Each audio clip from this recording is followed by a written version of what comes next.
She was a black woman, alone, in a foreign city, and armed men were hunting her through the streets of Seoul. She had no weapons, no connections, no money to disappear. All she had was a camera around her neck and photographs she never meant to take. Photographs that could destroy some of the most powerful men in South Korea. She had nowhere to run, until she called the one number she swore she would never dial. His name moved through Seoul's criminal underworld like a warning. Yeon Jisoo, the ghost. A Korean mafia boss with dragon tattoos climbing up his neck and eyes cold enough to make grown men forget how to speak. He controlled territories, ports, politicians. He had never protected anyone out of anything other than strategy. Until her. When the rival clan sent a message, threatening her life, threatening everyone she loved, he didn't negotiate. He didn't hesitate. He walked into that warehouse with 6 men against 12, and he looked at the man who dared to threaten what was his with a voice so quiet it was terrifying. And he said something that nobody in that room would ever forget. But what she had been building in secret, what she had photographed without even knowing it, that was about to change everything. Not just for the two of them, for an entire city that thought it was safe from the truth. He went to war for her. She never asked him to.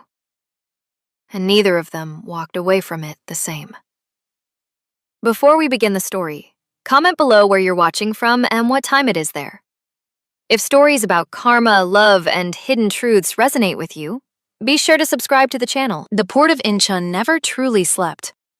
Even past midnight, when the last of the legitimate workers had clocked out and gone home to their families, the docks breathed with a different kind of life. The slow, deliberate movement of men who preferred the dark, the low hum of machinery that no customs officer had inspected in years. The occasional flicker of a cigarette being lit and immediately cupped against the salt wind coming off the yellow sea. It was the kind of place that swallowed sounds. Conversations that happened between those shipping containers never quite made it into the open air. And that, of course, was precisely the point. Jade Collins had been in Seoul for 87 days when she first walked into that port with her cannon hanging around her neck and her camo backpack riding low on her shoulders. She was not naive. She had photographed favelas in Rio, displacement camps on the Thai-Myanmar border, fishing communities in Lagos where the men went out at dawn and sometimes did not come back. She knew how to read a room, and she knew how to read a street. What she did not know, what no one had told her, because no one who knew would have dared say it aloud, was that the Eastern Galbois, the warehouse buildings that sat furthest from the main dock gates, were not abandoned. They simply looked that way, on purpose. She had been following an elderly fisherman named Mr. Huang for 3 days. He was 71 years old, bow-legged, with hands so calloused they looked carved from driftwood. He slept between shifts in whatever dry corner he could find, ate from a single metal container his daughter packed for him each morning, and had not been home before sunrise in 6 months. He was exactly the kind of person Jade's work existed to document. The invisible machinery behind the economy, the human cost of a port that generated billions, while the men who actually worked it survived on the margins. Mr. Huang had trusted her. That was the thing that would stay with her longest in the weeks that followed. He had trusted her, and she had followed him, and neither of them had known what was waiting on the other side of that rusted door. She pushed it open with her shoulder the way she always did with old doors, one firm press, expecting resistance, then the slow give of hinges that hadn't been oiled in years. The smell hit her first. Not fish, not salt water, something chemical, industrial. And underneath it, beneath the sharp surface of it, the particular smell of money being moved in ways that had nothing to do with banks. The room was lit by 4 standing lamps positioned with the careful precision of people who did not want light spilling under doors. There were 12 men visible from where she stood. Tables, crates, and on the tables, between maps and phones and what appeared to be manifests, weapons arranged with the casual familiarity of tools in a workshop. The flash went off before her brain caught up to her finger. It was reflex. Pure photographic reflex. The kind that had given her the best shots of her career and, more than once, the worst moments of her life. The burst of white light filled the room for less than a second. The silence that followed lasted exactly 2 seconds. Then every man in the room turned toward the door. Jade ran. She did not look back. She did not think. Her body made every decision her mind was too fractured to form. Left around the first container, right along the chain-link fence. Drop the shoulder. Push through the gap where the corrugated metal had bent away from the post. She lost a shoe somewhere on the gravel between the fence and her bicycle, and she did not stop to find it. She rode back through Incheon in the dark with one bare foot and her heart hammering so loud she could not hear the traffic. Back at the hostel, she locked the door of her room, sat on the edge of the bed, and did not move for 11 minutes. She knew exactly how long because she watched the clock on her phone without blinking. Then she plugged the SD card into her laptop and looked at what she had taken. She had 43 frames from that night. 31 were motion blur, darkness, the ground rushing past as she ran. 12 were from inside the warehouse. And of those 12, 6 were clear enough to matter. Clear enough to show faces.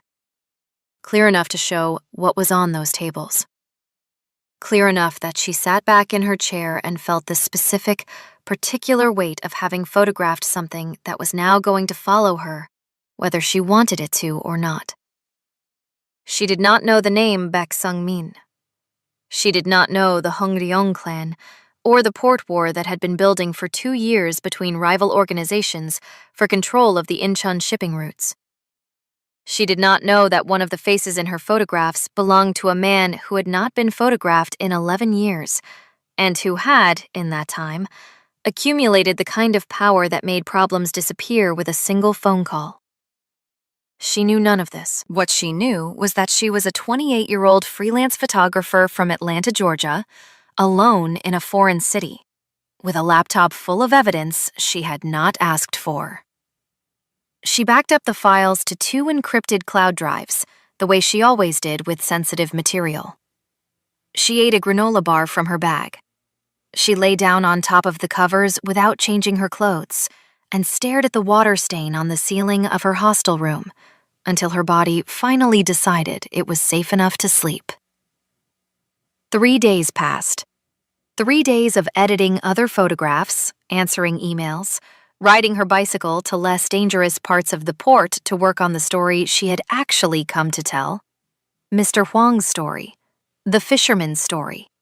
The story of men who worked themselves to nothing for a port city that did not know their names. On the morning of the 4th day, she came downstairs to find the hostel receptionist speaking quietly to 2 men she had never seen before.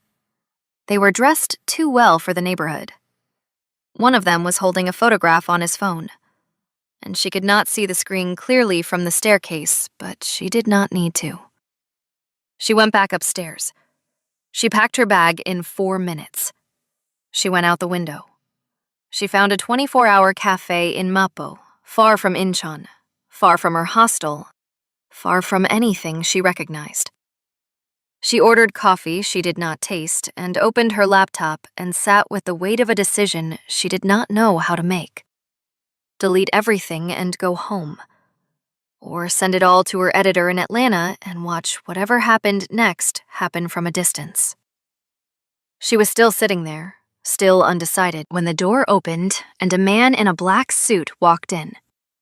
He was tall. He moved through the half-empty cafe with the particular stillness of someone who had learned a long time ago that the less space you take up, the more people underestimate you. He sat at the table beside hers without looking at her. He ordered coffee with a single word and a gesture. And then he wrapped both hands around the cup when it came, and she saw, before she saw anything else about him, that his hands were trembling. Not with fear. She had photographed enough people in enough situations to know the difference between fear and fury that had nowhere to go. His hands were trembling the way a held breath trembles. The way something trembles when it is being kept from moving by an act of pure will. She lifted her camera before she thought about it. The reflex again. The same one that had gotten her into all of this. His voice came quietly, without him turning to look at her. No. She lowered the camera. Sorry. You just have a face that tells a story.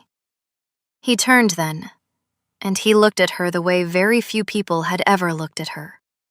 Not past her, not through her, not at the camera instead of her face. Directly at her, with the full weight of attention that most people reserved for threats. What story? He said. She held his gaze. Someone died, she said. And you haven't decided what to do about it yet. The silence between them had texture. It was not uncomfortable.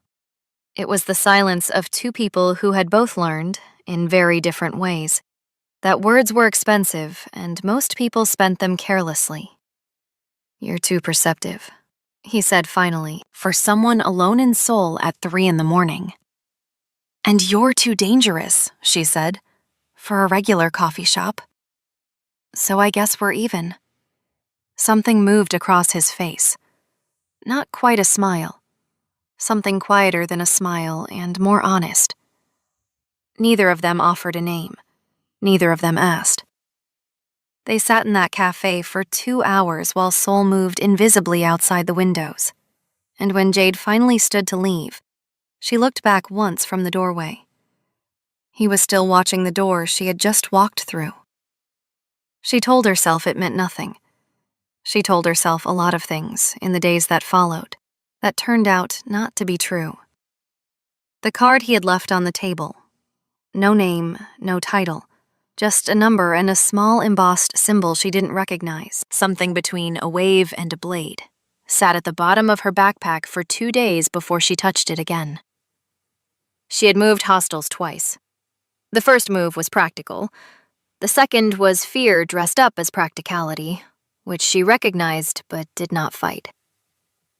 She was staying now in a narrow room above a laundromat in Hongdae, paying cash, using the hostel Wi-Fi from the stairwell because she didn't want to give her name at the front desk. Her laptop stayed in her bag. The SD card stayed around her neck on the same cord as her camera, which was the kind of decision that made perfect sense and no sense at all simultaneously. On the second morning, she was eating instant ramen at the window when a man appeared at the corner of the street below and stood there without moving for 4 minutes. He wasn't looking at her window. He wasn't looking at anything in particular. He was simply present in the way that certain people are present, occupying space with intention, waiting for something to confirm itself. She watched him from behind the curtain with a spoonful of broth halfway to her mouth. He left without looking up. She put down the spoon and did not finish eating.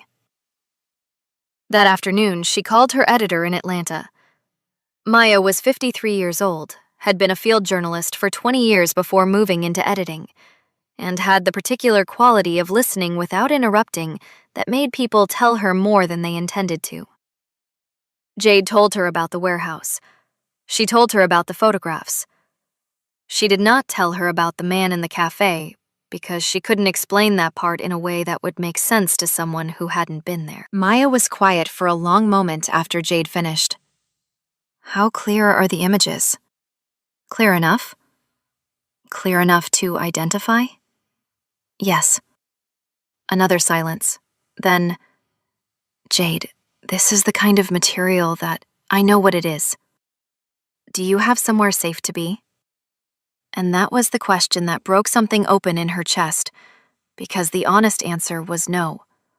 And she had been pretending otherwise for 4 days, and hearing someone else ask it out loud made the pretending impossible. She hung up the call. She sat on the edge of the narrow bed with the card in her hand. The embossed symbol caught the light from the window. That shape between a wave and a blade, repeated twice, overlapping. She had photographed enough to know it meant something specific to someone. She just didn't know what. She dialed the number. It rang once. "I was wondering," said the voice on the other end, calm and low and entirely unsurprised, "when you would call." The two men he sent arrived in 11 minutes. They were polite in the particular way of people who are dangerous enough that politeness costs them nothing. Unhurried, quiet, holding no visible weapons, offering no explanation. One of them held the car door open for her. She got in because she had already decided, and because getting in felt safer than every other option she had. The apartment was on the 31st floor of a building in Yongsan that had no visible sign outside and a lobby that looked like it belonged to an architecture firm. The elevator required a key. The hallway on his floor was silent in the way that expensive silence is. Not empty, but controlled. Every sound absorbed before it could travel. The apartment itself stopped her at the threshold. She had been in a lot of spaces in her work. Government offices and crumbling buildings, community centers held together by donated furniture, fishing cooperatives that smelled of salt and old rope. She had also been in the homes of people with money, which tended to announce themselves loudly. Art chosen to impress, furniture chosen to signal, every surface a statement about the owner's net worth and taste. This was not that. The apartment was almost bare. Long windows ran the full length of the western wall, and beyond them, souls spread out in every direction, lit and alive and completely indifferent. The furniture was minimal and dark. There were books, more books than she expected, stacked on shelves that ran floor to ceiling along one wall, and she could see from across the room that they were read, not displayed. Spines cracked, margins marked. On the narrow balcony, visible through the glass, a single cactus sat in a clay pot. Jisoo was standing at the window with his back to her when she came in. He did not turn immediately. She got the sense that this was not rudeness. It was simply how he occupied a room, with his back to the center of it, watching what was outside while he spoke to what was behind him. "Why did you call me?" She set her backpack down on the floor near the door. Not all the way in. Not committed. "Because you're the only dangerous man I've met who didn't look at me like I was a problem to be solved." He was quiet for a moment. "Do you know who I am?" "No, but I know what you are. And you still called." "I'd rather deal with the devil I've already seen," she said, "than the one hunting me in the streets." He turned then. In the full light of the apartment, she could see him clearly for the first time. The precise architecture of his face, the way the tattoos climbed from his collar up the right side of his neck and disappeared behind his ear. The dark eyes that moved over her with the kind of assessment that was not threatening, but was absolute. He saw her. All of her. The damp hem of her jeans from the rain outside, the way she was holding her camera strap with one hand, even though the camera was in her bag. The fact that she had positioned herself 3 feet from the door. 3 days, he said. You stay here while I assess the situation. After that, you leave Seoul and never come back. She looked at him for a long moment. Okay, she said. The 3 days became a week, and neither of them spoke directly about why.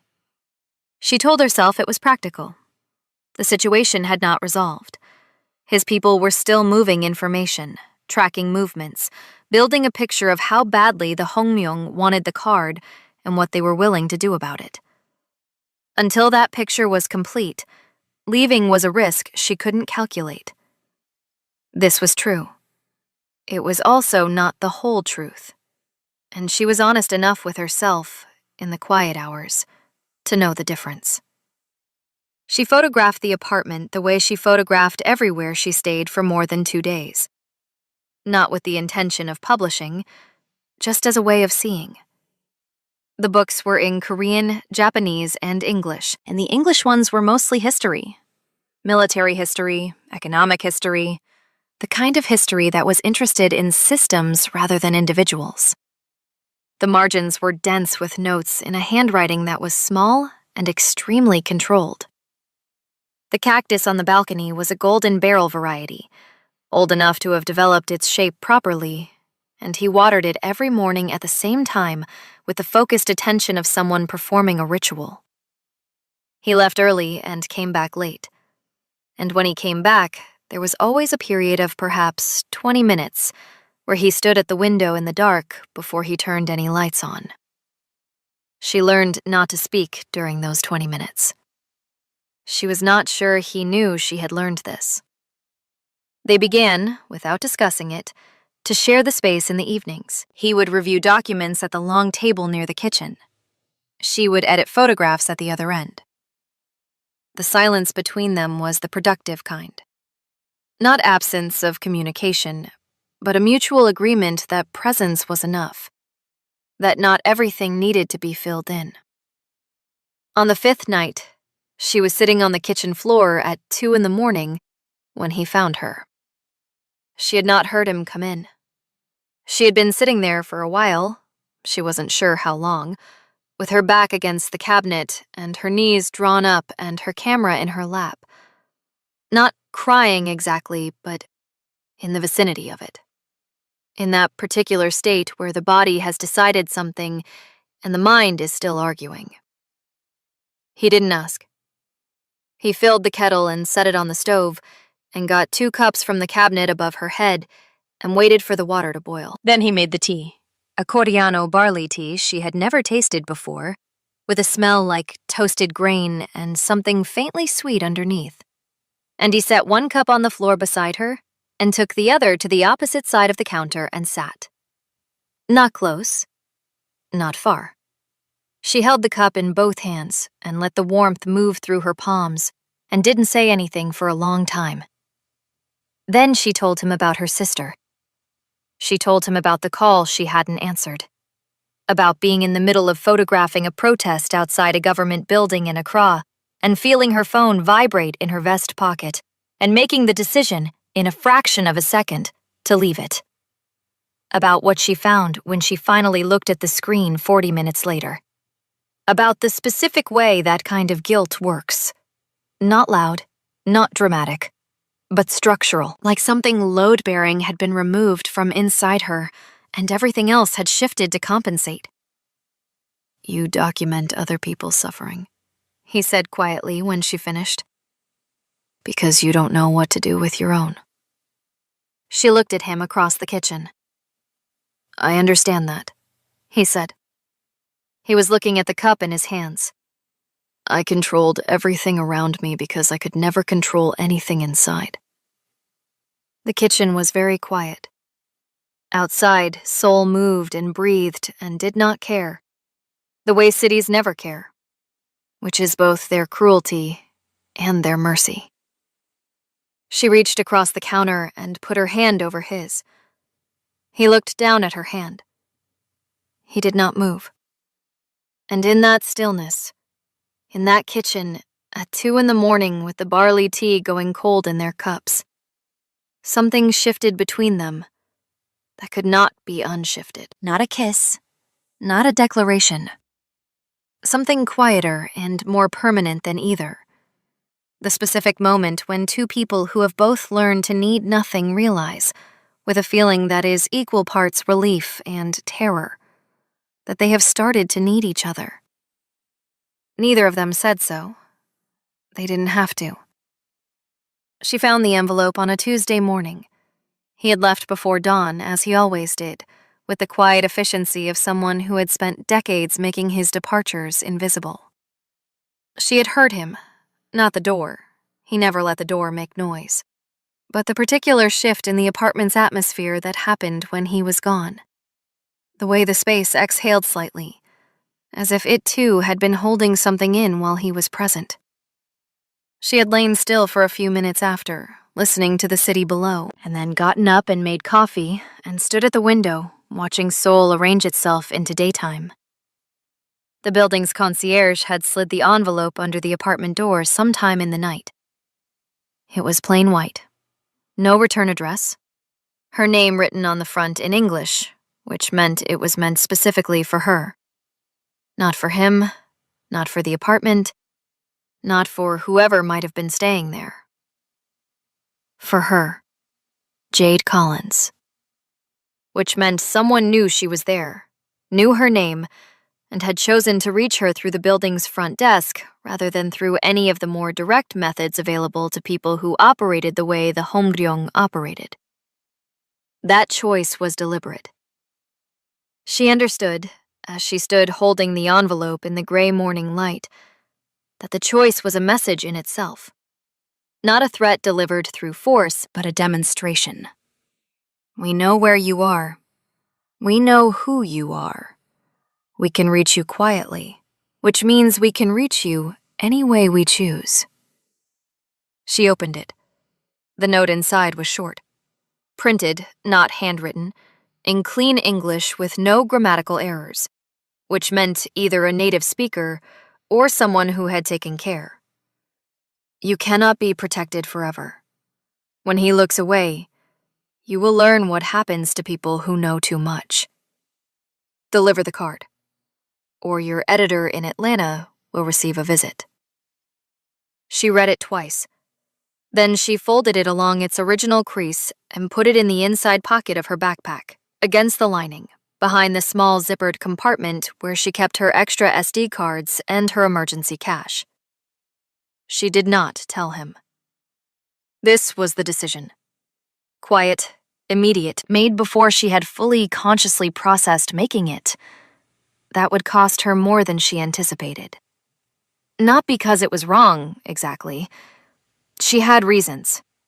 She told herself the reasons were good.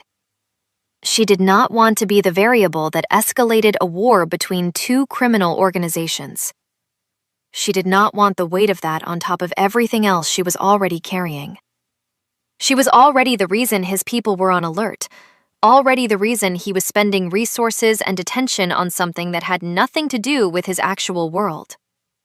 Adding this felt like adding mass to something already straining at its load-bearing points. What she did instead was call Maya. She went to the balcony, door mostly closed, and she told Maya to pull back from the project entirely. Delete the backup copies. Don't talk to the external contact. Don't publish anything. Walk away from it and don't leave a trail. Maya was silent for a moment that stretched in a way that told Jade exactly what was coming before it came. Jade. Maya. The external contact already has the files. The morning air off the Han River was cold against her face. She gripped the balcony railing with her free hand and looked at the water below. That wide gray ribbon of river moving through the city with the complete indifference of things that have been moving for longer than any of the buildings around them. When? 3 days ago. Standard protocol for sensitive material. I sent it as soon as you told me what you had. I thought you knew that was the process. She did know. She had known when she called Maya and described the photographs. She had known, and she had called anyway, because she needed to tell someone. And she had let herself pretend that knowing and the files being distributed were not the same thing. Can you get it back? Not easily. And honestly, Jade. Maya's voice had the particular gentleness of someone delivering information they know will not be received well. Maybe not at all. He's already started cross-referencing. She ended the call. She stood on the balcony for a long time with the cold coming off the river and the city spreading out in every direction, enormous and alive, and completely unaware of the specific way things were unraveling inside this particular apartment on this particular morning. She went back inside and sat down at the table and opened her laptop and stared at the screen without seeing it. She had tried to manage this alone. She had tried to protect him from a complication she had caused, and in doing so, she had made the complication significantly worse. And she had done it without giving him the information he needed to operate, which was not protection. Which was, she understood now with the particular clarity of hindsight, the opposite of protection. She was still sitting there when she heard the elevator. He came through the door at 6 p.m, which was earlier than usual, and she knew from the way he moved across the threshold, not the careful, controlled stillness of his normal return, but something slightly accelerated, the energy of a man whose information had just changed, that he already knew. She watched him cross the room. He stopped at the kitchen counter, his back to her, and placed both hands flat on the surface. She had been around enough volatile people. "You tried to handle it yourself," he said. It was not a question. His voice was level. That was worse than anger. She had been around enough volatile people in her life to know that the ones who went quiet when something went wrong were the ones you needed to watch most carefully. Not because they were more dangerous, though often they were, but because the quiet meant the thing was real to them. Anger was frequently performance. Silence was not. "I didn't want to be the reason for a war," she said. "It's already too late for that." He turned. He looked at her across the apartment with those dark eyes that never seemed to blink enough. "But I need you to understand something, Jade." It was the first time he had said her name. She heard it land differently than any of the other words he had spoken to her. Not harder, but deeper, like something that had been aimed more carefully. He walked toward her. He stopped less than a meter away and looked at her with an expression that was not anger, and was not softness, and was not anything she had a clean word for. Something that lived in the precise territory between professionalism and its complete collapse. "I am not protecting you because you have something they want," he said. "I am protecting you because—" He stopped. He breathed once, slowly, the breath of a man who has spent his entire adult life editing himself and is now, in this moment, choosing not to. "Because apparently I am still capable of caring about something. And that is inconvenient, and it is dangerous. And it changes nothing about what I am going to do." She held his gaze. Her heart was doing something her face was carefully not showing. "What are you going to do?" she asked. "Finish it," he said. He made 3 calls that night. She did not hear the content of them. He went to his study, which she had never been inside, and the door was thick. But she heard the duration and the tone. That low, controlled voice that never raised itself and never needed to. The calls were short, each one shorter than the last, the way conversations get shorter as authority increases and explanations become unnecessary. When he came out, he poured himself 2 fingers of whiskey and stood at the window and drank it without sitting down. She watched him from the couch, with her knees pulled up and her camera in her lap. Not shooting, just holding, the familiar weight of it against her palms. "Sungmin will agree to a meeting," he said, still facing the window. "How do you know?" "Because I know something he doesn't know I know." He set the glass down on the windowsill. "And because men like Sungmin always prefer to believe they are negotiating when they are actually surrendering. It protects their self-image." She looked at his profile against the city light. The line of his jaw. The tattoos visible above the collar. The single strand of hair that had come loose from its place and which he had not moved because he was thinking about something else entirely. "You've done this before," she said. "Negotiated with people who thought they had leverage they didn't have. Many times. Does it always work?" He was quiet for a moment. "It works when the other person is more afraid of losing what they have than they are committed to taking what they want." He turned from the window and looked at her. Sungmin is afraid. He has been afraid for a long time. Fear makes people manageable. And you? She said before she could stop herself. Are you afraid of anything? The question sat in the air between them. He looked at her with that full-weight attention, the kind that saw everything and gave almost nothing back. Yes, he said simply. She waited. He did not elaborate, but his eyes moved to her face and stayed there, and she understood. In the way that she understood most true things, through image rather than language, through what she could see rather than what was said, exactly what he meant. She looked down at the camera in her hands. She turned it once, slowly, the way she did when she was thinking. Then she did something she had not planned to do. She opened her laptop and went to the encrypted folder where the warehouse photographs lived and began to look through them again. Not as evidence, not as journalism, but as a puzzle she had been ignoring because the solving of it scared her. She had been inside that world, however briefly. She had been in the galpao with the maps and the crates and the manifests. She had seen more than faces. She had seen documents.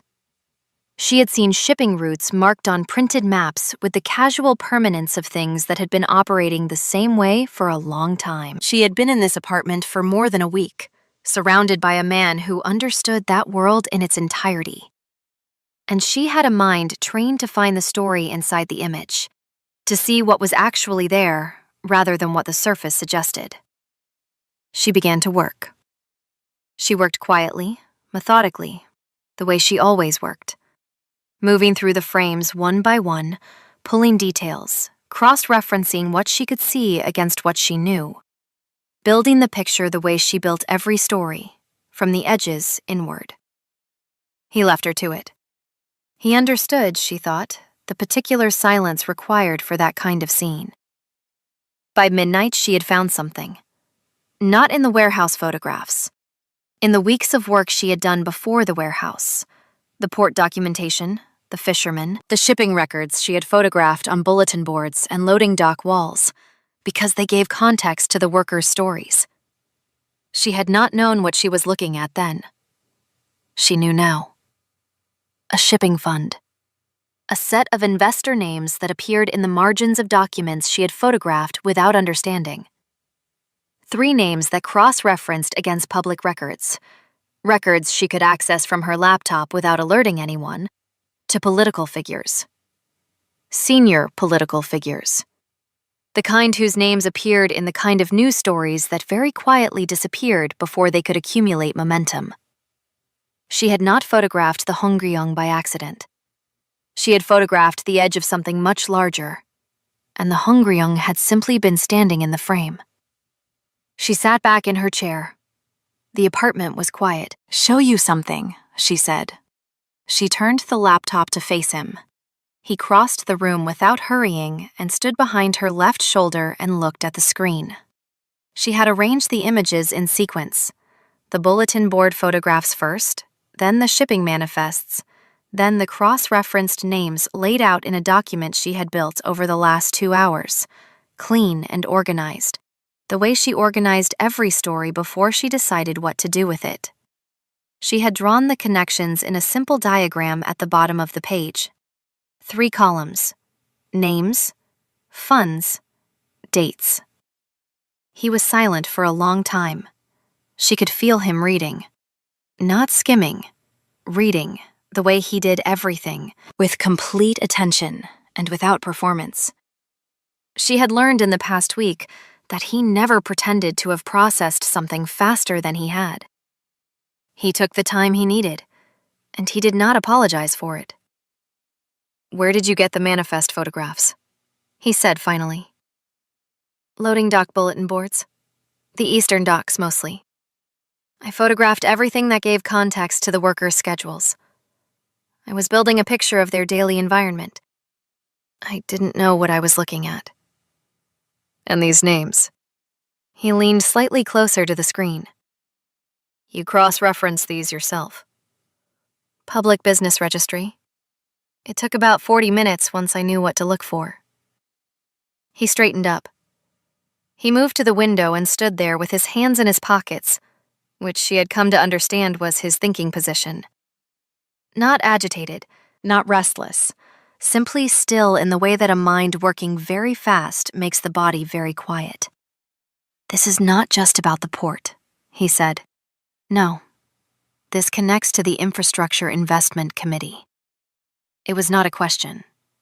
The one that approved the Eastern Dock expansion 3 years ago. The dates align. He turned from the window and looked at her with an expression she had not seen on him before. Not quite surprise, because she suspected genuine surprise was something he had trained out of himself over years of operating in a world where being surprised meant being unprepared. But something adjacent to it. The recognition of a variable he had not accounted for. "You came here to photograph fishermen," he said. "Yes. And you built, without knowing it, a documentary record of the financial architecture behind one of the largest port corruption networks in South Korea." She held his gaze. "Apparently." He was quiet again. Then something moved across his face that was the closest thing to dark humor she had seen from him. Not a smile exactly, but the ghost of one. The suggestion that somewhere underneath the control, there was a man who appreciated irony. "Jade," he said. "Yes?" "I need you to trust me with what you've built here." She looked at him for a long moment, at the tattoos and the dark eyes and the careful hands and the cactus on the balcony that he watered every morning without fail. At the man who had sat across a kitchen counter from her at 2 a.m. and said, "I understand that," in a voice that meant he actually did. "Okay," she said, "and I need you to do one more thing." "What?" "Whatever you're planning to do with those files, the backup copies you sent somewhere that you haven't told me about, I need you to set a timer on it. Not delete it. Just hold it." She stared at him. "How did you—" "Because it's what I would have done," he said simply. "And because you're not someone who leaves herself without an exit." She was quiet for a moment. Then she said, 72 hours. 2 journalists. Different outlets. If I don't check in, everything publishes automatically." He nodded once, slowly. The nod of a man filing information rather than reacting to it. "Good," he said. "Keep it." He made the call to Baek Sung-min at 1 a.m. She did not hear the conversation. She sat on the balcony with the cold coming off the river and the city spread out below her, brilliant and indifferent, and she held her camera without shooting anything and waited. The call lasted 6 minutes. When he came to the balcony door, she could read nothing from his face, which she had come to understand meant that things had gone the way he intended. "Tomorrow night," he said.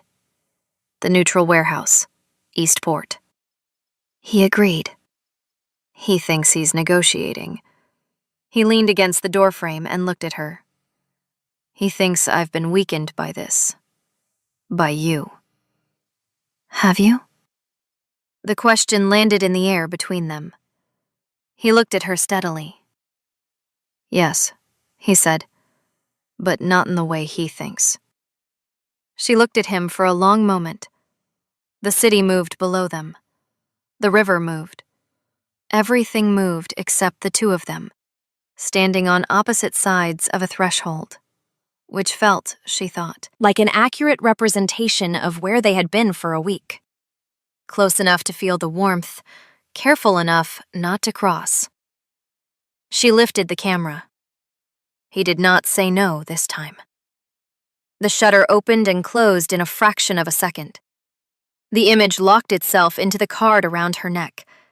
Him in the doorway, the city behind him, the expression on his face that was not quite guarded and not quite open, but something precisely between the two, something true. He looked at her after, not at the camera. at her. "Get some sleep," he said quietly. "Tomorrow is mine to handle." "And if something goes wrong?" "Nothing will go wrong." That's not an answer. He considered her for a moment. "If something goes wrong," he said, "the 72 hours begin the moment you stop hearing from me. You get out of this building, you go to your embassy, and you do not look back." She wanted to argue. She did not argue. She nodded once, and he accepted the nod. And they stood there for a moment longer than was necessary before he went back inside and she turned back to the river. She did not sleep for a long time. The warehouse was the same and not the same. In the dark, with the port quiet around it and the yellow sea moving somewhere beyond the lights, the eastern Galpao looked like every other industrial structure on the waterfront. Enormous, rusted, patient in the way that metal and concrete are patient, indifferent to what happened inside them. But she had been inside one like it not long ago, with her heart hammering and her feet skidding on gravel. And her body remembered, even if the building did not. She was not supposed to be there. He had been explicit about that, and she had agreed. And she had meant the agreement when she made it. She had come anyway. Not inside. She had positioned herself on the roof of a storage unit 40 meters from the warehouse entrance, with her camera and her longest lens, and the specific, focused calm that came over her when she was working. When the situation became image, and image became something she could control, something she could frame and hold and see clearly. She was not there to intervene. She was there because she needed to see. Sungmin arrived at 9 with 12 men. She counted them through the lens, faces sharp in the sodium light from the dock lamps. Sungmin himself was exactly as she imagined him from the world he moved in. Heavy, deliberate, wearing his power the way certain men did, as mass rather than precision, as volume rather than weight. The rings on his fingers caught the light. The scar below his left eye was a pale line against darker skin. Jisoo arrived 8 minutes later with 6 men. She watched Sungmin's posture shift when he counted. The small adjustment of a man who has just calculated an advantage and feels the comfort of it settle into his shoulders. She had photographed that posture before, in negotiating rooms, in courtrooms, in every space where human beings tried to establish dominance before words were even exchanged. She had also photographed what happened when the calculation was wrong. She could not hear what was said inside. She did not need to. She could see it through the high windows that ran along the warehouse's upper walls, shapes moving, the geometry of a conversation changing, the particular stillness that fell over a room when something unexpected entered it. She saw the moment Jisoo placed the tablet on the table.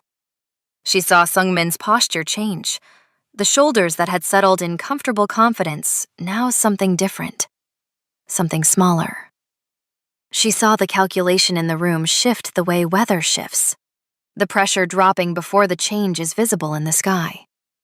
She shot continuously, frame after frame, the lens pulling detail from the lit windows, the faces at the threshold when the warehouse door opened briefly, the body language of men whose certainty was collapsing.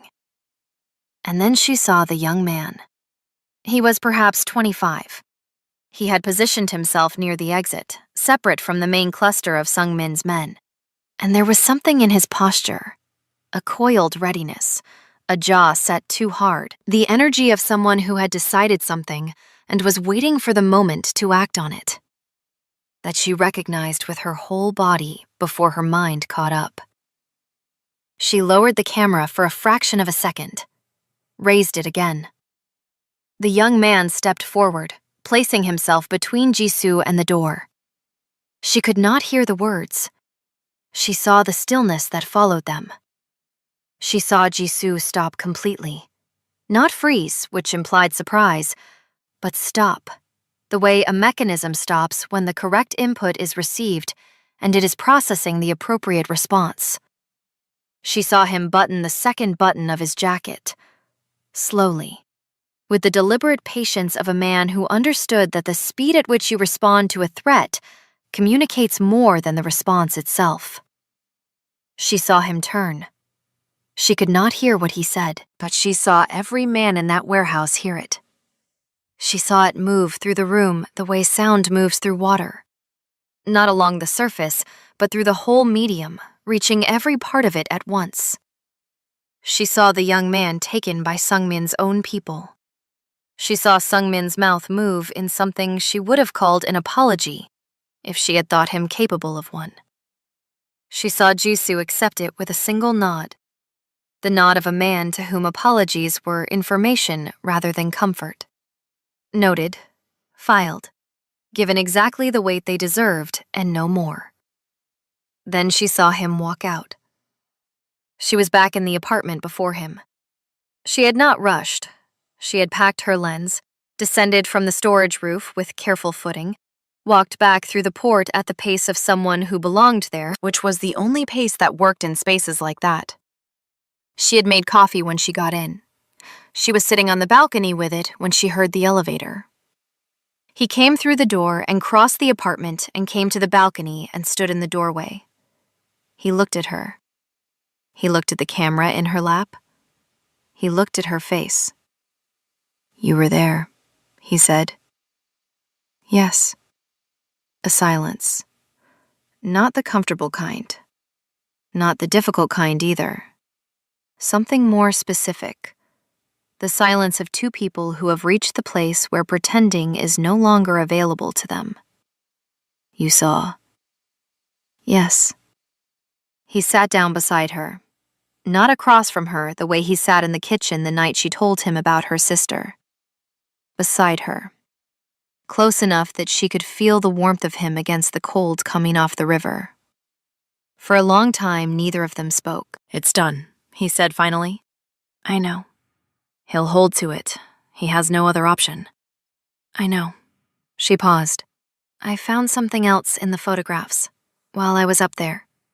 She lifted the camera. "I got faces at the threshold. 2 of the men with Sungmin. I've seen them in my port documentation. Not as Hong-young, as contractors for the investment fund." He looked at her steadily. "That's the connection you were missing," she said. "Between the port operation and the political layer. The same men moving between both. You shot them tonight. Clean frames, identifiable." He was quiet for a moment that had the quality of something being decided. "When you leave," he said, "those photographs go with you." "I know." "And the story gets told." "That was always going to happen," she said. "The only question was how." He looked at her. "You came here to photograph fishermen." "I did." "And instead I photographed everything else." She looked at him. "That's usually how it works. You go looking for one story and you find the one that was there all along." He held her gaze for a long moment. Then, very quietly, "When is your flight?" "Tomorrow night." He nodded. He looked at the river. She looked at the river. Seoul moved below them in its enormous, indifferent, magnificent way. Lit in every direction, alive in every direction, full of stories that were happening right now to people who did not yet know what they were inside of. "There's something I want to show you," she said. She opened the laptop and turned it toward him. It was the photograph from the cafe. The first night. Him in profile, the cup in trembling hands. The low amber light, the tattoos above the collar, and in his eyes. Not coldness. Not the controlled surface that the world saw and stopped looking past. Something underneath it. Something that had been there all along for anyone willing to look. He looked at it for a long time. "I never published it," she said. "I'm not going to." "Why?" She held his gaze. Because some stories aren't for the world, she said. They're just yours. He looked at the photograph again, and she watched something happen in his face that she had not seen happen before. Not a breaking, not a collapse, but a yielding. The specific, quiet yielding of a structure that has been holding against pressure for so long it has forgotten what it feels like to stop. He had been sold by his own father at 11 years old. He had built a world out of control because control was the only thing that had ever protected him. He had spent 30 years being used, being feared, being needed, being obeyed. And in none of it had he been chosen. Simply chosen. For himself. For what he actually was rather than what he could do or what he represented. Until a woman with a camera and a camo backpack and a grief she carried like a second body had sat across from him in a cafe at 3 a.m. and looked at him. Really looked. And seen something worth keeping. Jade, he said. I know, she said. And she did. She knew what he was not going to say, and she knew why he wasn't going to say it. And she knew that the not sane was its own kind of sane, the truest kind, the kind that didn't require words because words were always slightly less accurate than the truth they were trying to carry. She leaned her head against his shoulder. He did not move away. His hand came to rest against hers on the armrest of the chair, and he did not move it. They stayed like that while Seoul turned below them, and the river moved, and the sky began, very slowly, to change at its eastern edge. That first, almost imperceptible lightning that comes before the light itself, the moment the night concedes before anyone can prove it has. We still have the morning, he said. Yes, she said. We do. The sun came up over Seoul and found them there. 2 people on a balcony above the Han River, watching the city they were both leaving. Him to the world he had built from nothing and could not walk away from. Her to the story she had come to tell and found larger than she knew. Watching it together, one last time, in the particular silence of people who have said everything that matters and are now simply present inside it. She did not photograph the sunrise. Some moments, she had learned, were not for keeping. They were just for being inside, fully and without the distance of a lens, without the protective frame of a viewfinder between yourself and the thing you were feeling. She left the camera on the table and watched the morning come with her own eyes. It was enough. It was more than enough. It was, she thought, feeling the warmth of him beside her and the cold of the river air and the first pale gold touching the tops of the buildings. The most honest photograph she had never taken. If this story moved you, take a moment and really think about this. Have you ever been in a place so foreign, so dangerous, so completely alone, that the only person you could trust was the last person anyone would expect? Have you ever protected someone, or been protected by someone, not because it was smart, not because it was safe, but simply because something inside you refused to look away? And here is the hardest question of all. Have you ever let someone see the real you? Not the face you show the world, but the version underneath, the one that's still carrying everything it was never allowed to put down. And watch them choose to stay anyway? Tell us your story in the comments. We read every single one. And if you believe in stories about love, courage, and the kind of truth that changes people forever, don't forget to subscribe to the channel.